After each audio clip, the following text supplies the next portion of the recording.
The little girl said it so casually, so innocently, that for a moment, Nathan Carter thought he had misheard her. But when her wide hazel eyes met his again, steady and certain, his entire world tilted. She stood there in the middle of the grocery store aisle, clutching a half-melted popsicle, and repeated it in a quiet, unwavering voice that didn't belong to someone so small. She told him her mother had his tattoo. The exact one carved into his skin years ago, a mark he had spent his whole life trying to forget.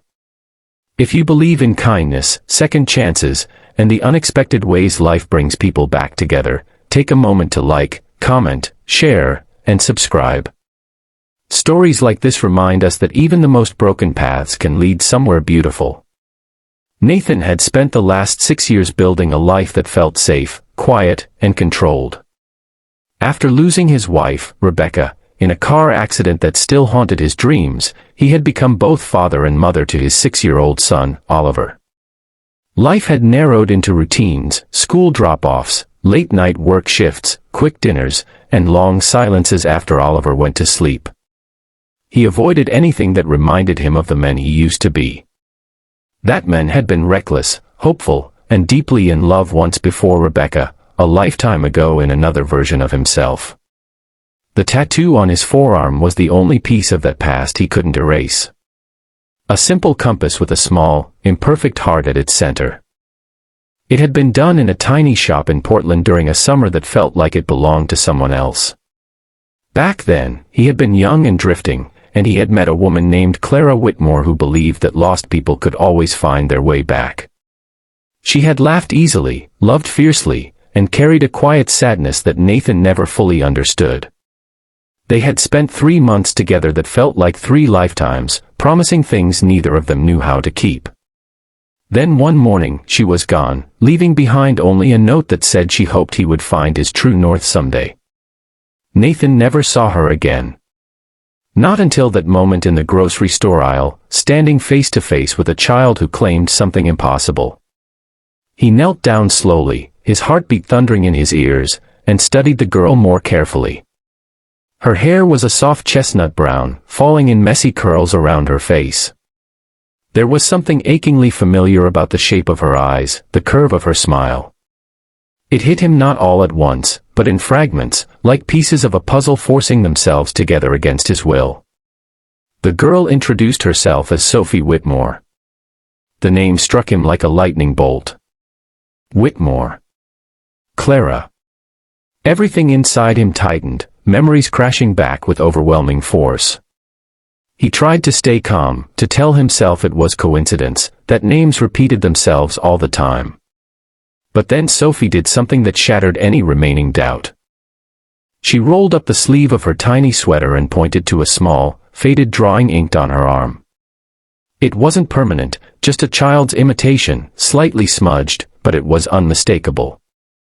A crude version of his compass tattoo, copied with surprising care.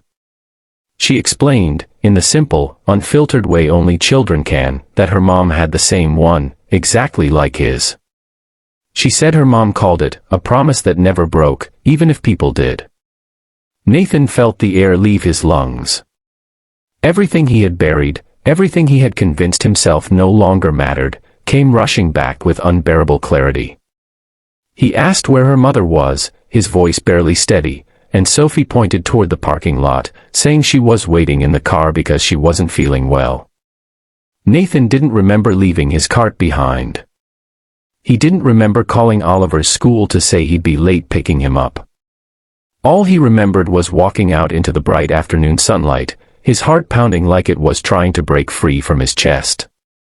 The car was parked near the edge of the lot, an older sedan with faded paint and a cracked windshield. Inside, in the passenger seat, sat a woman he would have recognized anywhere, no matter how many years had passed. Clara Whitmore.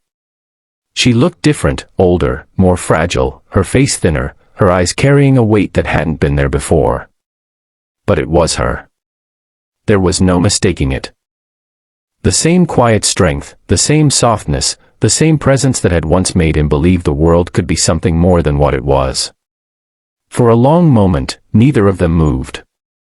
The silence between them stretched, heavy with everything that had been left unsaid all those years ago. When she finally stepped out of the car, Nathan noticed the slight tremor in her hands, the way she leaned against the door for support. Something wasn't right. Clara spoke first, her voice gentle but strained, as if every word cost her something. She admitted she had hoped never to see him again, not because she didn't care, but because she cared too much. She told him she had left all those years ago because she had discovered she was pregnant, and she believed Nathan deserved a life free from the chaos she carried with her. Nathan felt the ground shift beneath him. Sophie. His daughter. The realization hit him with a force that left him breathless. Clara explained that she had tried to raise Sophie on her own, moving from place to place, taking whatever jobs she could find. Life hadn't been kind to her. Illness had crept in slowly, stealing her strength piece by piece until even simple tasks became overwhelming. She had kept the tattoo as a reminder of the one time in her life she had felt truly seen, truly understood. She told Sophie stories about a man who believed in finding his way, even when he was lost. Nathan listened, his heart breaking with every word. He thought about all the years he had missed. The first steps, the first words, the countless moments that had passed without him even knowing they existed. Guilt washed over him, sharp and relentless. But beneath the pain, something else began to grow. Something stronger. Hope. Because despite everything, despite the lost time and the broken promises, they were standing here now. And maybe that meant something. Nathan didn't hesitate when he told Clara he wanted to be part of Sophie's life. He didn't pretend it would be easy, or that he could make up for the past overnight. But he promised he would try, every single day, to be the father Sophie deserved. Clara's eyes filled with tears, not of sadness, but of something softer, something closer to relief. She admitted she was tired, that she had been carrying everything alone for too long. And for the first time, she allowed herself to believe she didn't have to anymore. The weeks that followed were messy, complicated, and deeply emotional. Nathan introduced Sophie to Oliver, who was hesitant at first but quickly warmed to the idea of having a sister. Their small home, once quiet and predictable, filled with laughter, chaos, and a kind of warmth Nathan hadn't felt in years. Clara moved in temporarily, her health continuing to decline, but her spirit slowly lifting as she watched Nathan and Sophie build a bond that should have existed from the beginning. There were moments of regret, moments when the weight of lost time felt unbearable. But there were also moments of pure, undeniable joy. Late-night conversations turned into shared memories. Broken pieces slowly began to fit together again. Nathan found himself rediscovering parts of who he used to be, the hopeful, fearless version of himself that believed in second chances. But this time, it wasn't just about him. It was about Sophie, about Oliver, about Clara, about the family they were becoming. One evening, as the sun dipped below the horizon, casting a golden glow across the backyard, Sophie sat between Nathan and Clara, tracing the compass tattoo on his arm with her tiny fingers. She smiled in that quiet, knowing way that children sometimes do, as if she understood something far deeper than anyone expected. Before we reach the end, take a moment and tell us in the comments, do you believe people are meant to find their way back to each other, no matter how much time has passed? Nathan realized then that the tattoo he had once seen as a reminder of something lost had become something else entirely. It was no longer about a past he couldn't change. It was about a future he had been given a second chance to build. Clara leaned her head against his shoulder, her breathing slow and steady, and for the first time in years, Nathan felt something he thought he had lost forever. Peace. If this story touched your heart, don't forget to like, share, and subscribe. Your support helps keep stories like this alive, reminding us all that even in the darkest moments, there is always a way back to the light.